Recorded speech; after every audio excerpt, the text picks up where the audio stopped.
Chinese restaurant reuses customers' leftover food to save money. So I do something about it. This revenge story happened in the 90s when I was working after school as a line cook or chef's assistant at a Chinese restaurant. The place specialized in noodle soups, with the main attraction being our soup stock. The owner used a much revered, passed-down family recipe. It consisted of freshly cracked pork bones, fresh spices and fresh vegetables, all kept at a rolling boil for over 12 hours. It had to be started the night before, and the owner was very particular about the soup stock. If it ran out, then it ran out. He refused to cheat, as some places do, by adding water or powdered stock. The owner himself was this really awesome old Chinese gentleman. He had some incredible stories. For example, he enlisted into the Kuomintang, the Chinese Republican Army, in the 40s and worked as a chef for the KMT officers during World War II. He told us about how one time his division's HQ was overrun and he had to escape on a push bike ahead of the advancing Japanese army. Eventually, when the Chinese Communist Party took over in the 50s, he was assigned to a steel factory for work for the rest of his life.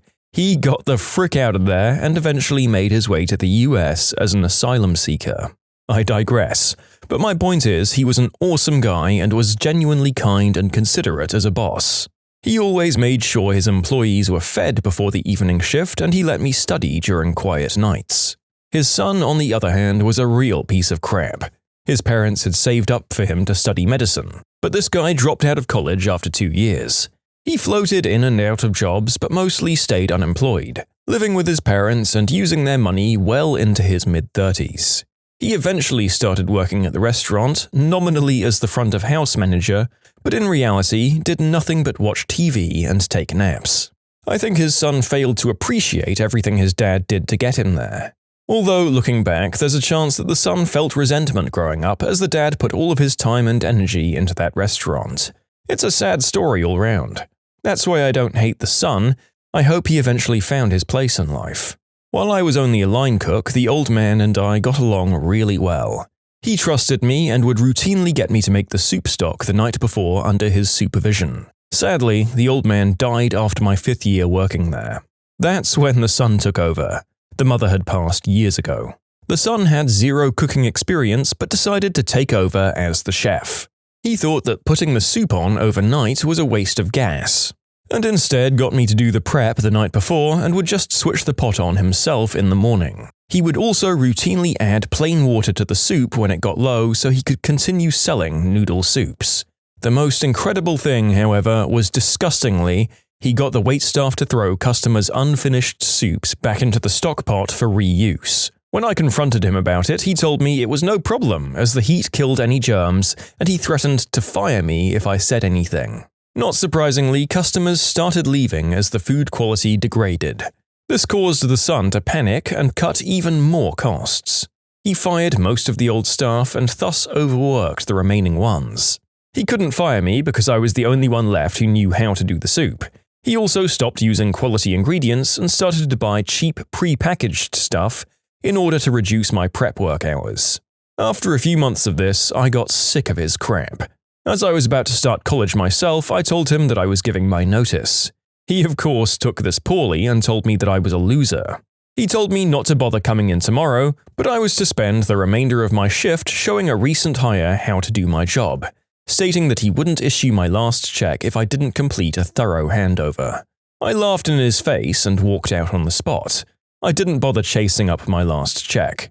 As a parting gift, I sent an email to our local food safety board informing them of the poor sanitary practice of reusing leftover soups. I helpfully also enclosed a few photos that I'd sneakily taken of the practice. The board sent inspectors the very next day and closed the restaurant. There were other issues such as unhygienic bathrooms, uncleaned eating utensils, and this guy was issued a massive fine and a list of undertakings to carry out before he could reopen. The restaurant remained closed and was eventually sold off. I didn't bother chasing up what happened to the son, but I hope he's learned his lesson and done something productive with his life. I thought about opening my own restaurant one day, but I feel it's a bit harder for a white guy to open a traditional Chinese noodle shop. Well, I must say that the son's practices kind of guaranteed the closing of the restaurant, and with his practices he certainly didn't deserve to have one in the first place. But it's a shame that part of his family's impact on the community got wiped away by his mismanagement of the restaurant. It's unclear how his relationship with his parents was. It sounds like his dad kept working right up until he kicked the bucket, so I do wonder if maybe he was raised in a loving and supportive family. Some people are great friends and co-workers, but not the best parents, and vice versa. And we don't know for sure whether they forced him to go to the med school or not, but it didn't sound like he was the most enthusiastic student of all time. In any case, in the context of running a restaurant, this manager was the jerk. As the author says, let's hope that he found a calling in his life going forward, because this certainly wasn't it. Am I the jerk for throwing away the food my wife put in my freezer and then putting a padlock on it? I've been married to my wife for 4 years. We usually get along just fine. One of the issues that we've had since our relationship began has been about our freezer. Simply put, my wife stuffs the freezer full of food constantly. There's absolutely zero space for me to put anything in there. At first, I tried to solve this by buying the fridge with the biggest freezer we could find. I dropped nearly $4,000 on it. She interpreted this as an invitation to buy more frozen food so she could play microwave dinner Tetris with the freezer. Every single nook and cranny is stuffed full. She still buys frozen foods and somehow finds a way to fit them in. The worst part is when I buy a frozen food or freeze something for meal prep, she asks me at least 3 to 4 times a day when I'm going to take it out of the freezer. She essentially nags me until I remove the food from the freezer so she can put something in that she won't be touching for 6 months in its place. Last weekend, I finally snapped and bought an inexpensive, single-door deep freezer. I put it in the basement near the washer-dryer and put a couple of my own things in there, mostly some frozen veggies and a few burritos. I didn't really mention it to my wife because she wasn't home when I bought it in. When my wife got home later in the day, she went downstairs to do laundry and discovered my freezer. She excitedly ran upstairs to tell me that the upstairs one is full and she can actually fit more food in there now. I responded that under no circumstances is she to touch the freezer because it's mine. Not a single ice cube should be put in there. Then I told her to not even ask because I knew she'd mention 3 to 4 times a day that she needs more freezer room. She sulked and tried to debate the issue, but I was able to placate her. A couple of days later, I went down to the basement to get something from my freezer, and there I found it was about 70% full of microwave dinners. Upon checking the freezer in the kitchen, I found that it too was still completely full. I calmly went downstairs with a large garbage bag, threw everything into it, and then tossed it into our trash bin. Then I found a padlock I had lying around and locked it with a chain. Later that day, my wife brought in more frozen food to put into the new freezer. But when she got downstairs, she noticed the lock and flipped her lid. She told me I was being controlling. When I told her that there's no way she'll ever use that freezer again, she threw something like a tantrum and left for her mum's house. She came back later that day and told me I had 24 hours to unlock the freezer. Nothing really happened after those 24 hours, but now she's completely ignoring everything I say. I think my actions were justifiable, but was I in the wrong here? Okay, so some clarifications responding to the many comments I'm getting. Something weird here is that people assume I've never talked to her about this. We've been married for 4 years. This has been an ongoing issue. Do you really think I've never brought up my frustrations when I tried to put something in the freezer? Do you really think her 3 times a day, "Hey, when are you going to take this out of the freezer?" questions never resulted in me raising the issue? I've suggested that she may want to talk to someone about her problem, and she absolutely lost it on me, going so far as to threaten divorce. But people are writing into me that I spent $4,000 on a freezer to avoid a conversation. I just want to freeze a couple of fricking microwave burritos without being asked all day when I'm going to eat them. Unless I legitimately tranquilize my wife and carry her limp body into therapy, she's not going. The people here who think communication will make every single issue go away have obviously never had a conversation with a person who didn't want to communicate about it. So, am I the jerk for locking my freezer? This sounds like a food version of hoarding, doesn't it?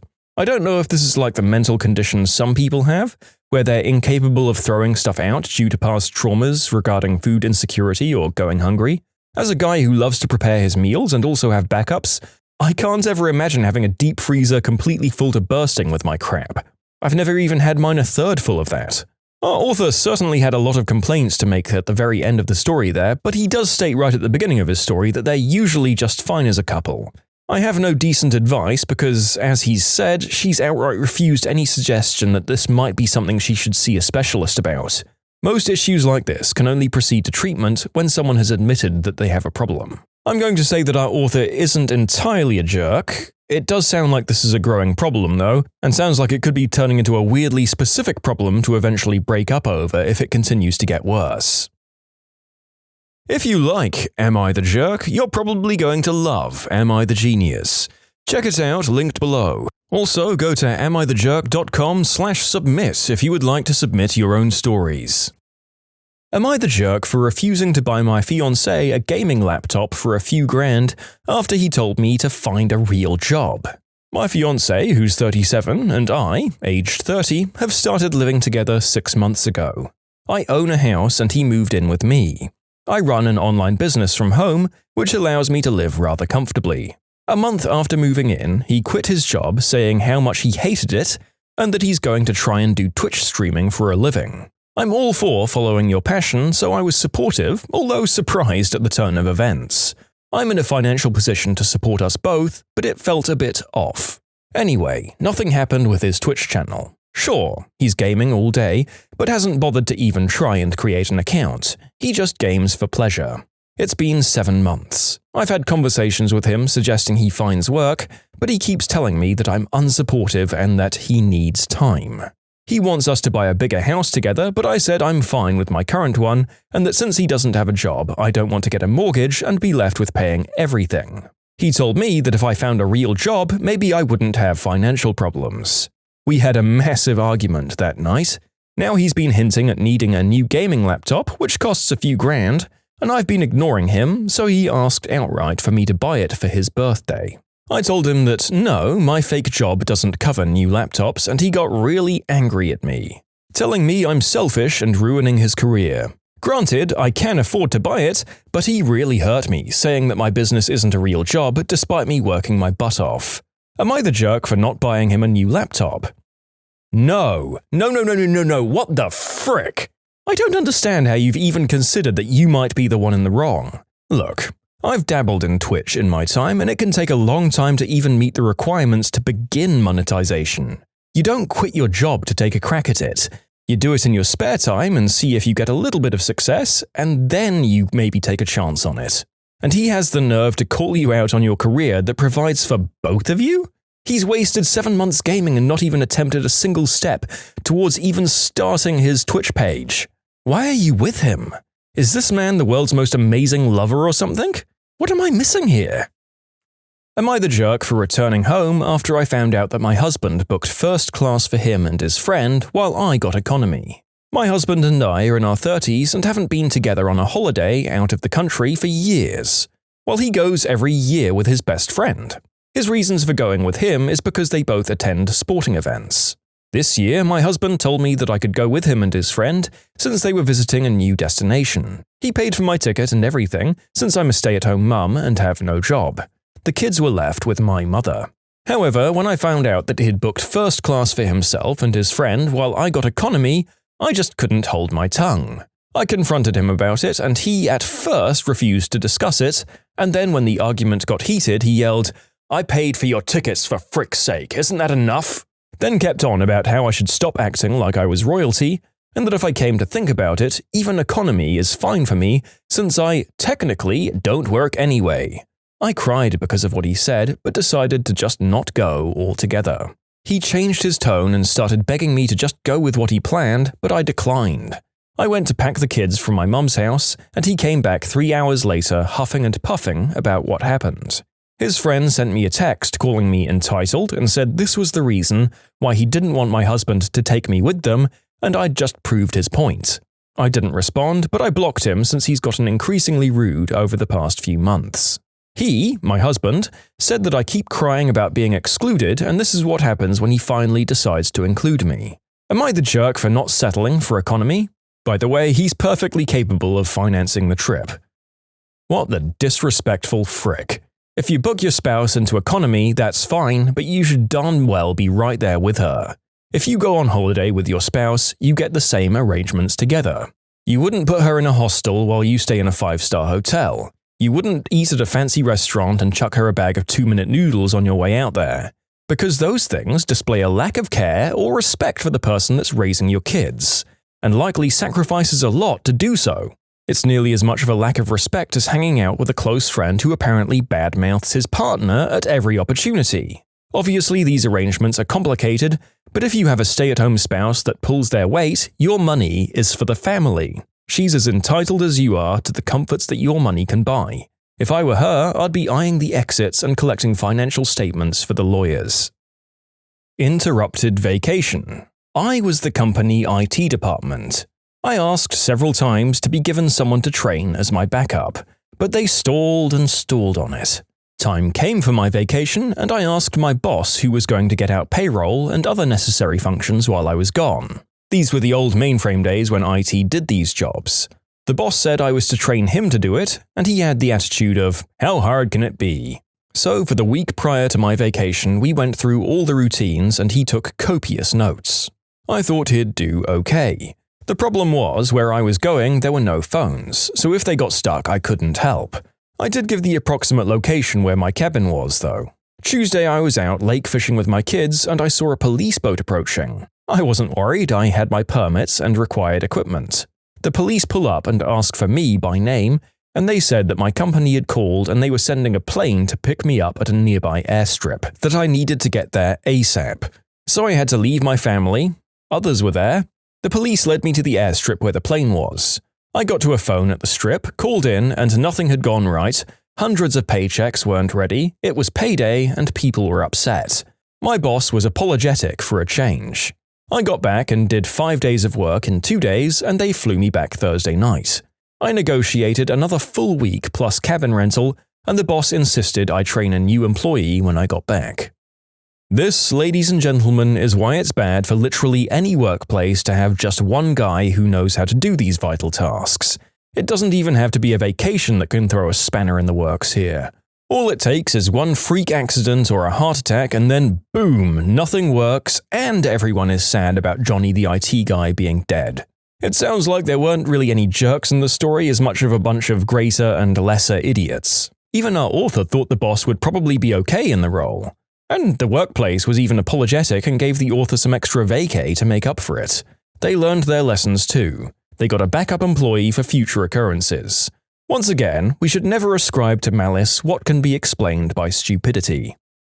It's humiliating enough to get cheated on by my wife, but in my own home with the clown we hired for our son's birthday? Okay, I realize the initial amusing nature of the idea, and if it had ever happened to anyone else but me, I'd probably laugh. Of course, this is why I'm writing anonymously on the internet, because this was and is one of the most humiliating experiences of my life. I'd hate for any of my friends or family to know the true reason my wife and I are splitting up. My wife insisted on hiring a clown for my son's birthday, despite my protests because A, who the frick hires clowns anymore, and B, I have a not aggressive but present fear of clowns. I gave in to my wife because I love her. The biggest regret of my life. She was mad at me all day. She disappeared during the party around the same time as the clown was on break, and I'll skip the details, but I put the pieces together pretty quickly. I'd noticed they were chatting in the kitchen right after his break. He was making her laugh, which I guess he's paid to do that. It didn't seem overly flirtatious, so I went about enjoying the party. Only to return to the kitchen, and neither of them were there. I wandered around the party looking for my wife, not too concerned with where the clown was at all. Eventually, I found her leaving from the direction of my study, and she literally, this is where it gets ridiculous, had some clown makeup on her lip and cheek. I pointed it out to her, and she wiped it off without an explanation. She escorted me away from the study, and a few minutes later I was within eyeline of the study, and the clown peeked his head out and waltzed back to the party. He finished his shift, but he seemed more distracted than the first half, glancing over at my wife who was clapping with the children. Once the party ended, I noticed something peeking out the top of her dress. Now, with warranted suspicion, I took it out, and it was the clown business card tucked into her brassiere. That's when I confronted her, and she confessed almost immediately. I'd like to say I don't have answers to all the questions about the interaction. I wanted as little details as possible about the act itself from my wife. I'm currently sleeping in the guest house. I just needed to vent. How do... Wow.